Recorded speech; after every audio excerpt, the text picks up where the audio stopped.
సికింద్రాబాద్‌లో ఈ car showroom యొక్క హోర్డింగ్ చూసి చాలామంది గుర్తుపడతారు. యెస్, ఇది బాలమ్మ టెంపుల్.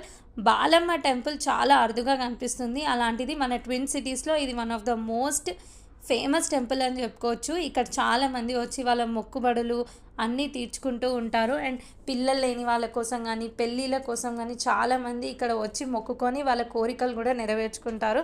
అక్కడ కనిపిస్తున్న మొక్కుబడులు అన్నీ కూడా అక్కడ ఎవరైతే వచ్చి దర్శించుకొని మొక్కుబడులు చెల్లించుకున్న వాళ్ళే అనమాట. అండ్ ఈ టెంపుల్ వచ్చేసేసి ఇక్కడ ఒక ఆంటీ ఉంటారు. ఆ ఆంటీ మొత్తం ఈ టెంపుల్ని మెయింటైన్ చేస్తారు. మీరు వెళ్ళినప్పుడు అక్కడ గోడ మీద కాంటాక్ట్ నెంబర్స్, ఆ ఆంటీ నంబరు, అలానే టైమింగ్స్ ఎప్పుడు ఓపెన్ క్లోజ్ అన్నీ ఉంటాయి. అండ్ కొత్తగా ఎవరైనా బాలమ్మ టెంపుల్కి వెళ్తే అక్కడ ఎట్లా చేయాలి పూజ విధి విధానం అవన్నీ ఎక్స్ప్లెయిన్ చేయడానికి కూడా అక్కడ ఆంటీ ఎప్పుడు కూర్చొనే ఉంటారు. మేము ఇంతకుముందు వచ్చినప్పుడైతే ఈ పెయింటింగ్ మొత్తం లేదు. ఇప్పుడైతే మంచిగా పెయింటింగ్ వేసేసారు సరస్వతి మాత, దుర్గాదేవి, లక్ష్మీదేవితో.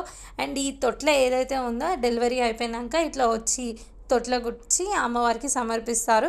కొంతమంది వెండి తొట్ల కూడా సమర్పిస్తారనమాట. అండ్ దాంతోపాటు వడిబియ్యం పోస్తారు. వడిబియ్యం అందరికీ తెలిసినట్టే 5 కుడుకలు, గాజులు, పోకలు, పళ్ళు, ఫ్రూట్స్, బట్టలు, ఒక చీర అన్నీ పెడతారనమాట. అండ్ ఎవరైనా మొక్కుకున్నారనుకోండి, లైక్ వెండి కళ్ళు చేయించి పెడతారని అట్లా కూడా చేయించి పెడతారు. మీరు చూస్తున్నట్టయితే దుర్గామాత పిక్ వచ్చేసి దాని కింద నుంచి అమ్మవారు మనకి దర్శనం ఇస్తారు. అమ్మవారు చిన్నగా ఉన్న చాలా పవర్ఫుల్ అనమాట. అండ్ ఈ చిన్న టెంపుల్కి ఒక్కొక్కసారి ఫుల్ రష్ ఉంటుంది. అండ్ బయట రోడ్ అయితే మొత్తం ట్రాఫిక్తో నిండిపోయి ఉంటుంది. మీరు కూడా ఎప్పుడైనా విజిట్ చేస్తారా? ట్విన్ సిటీస్లో ఉన్న one of the most famous టెంపుల్ని మెన్షన్ చేయండి కామెంట్లో.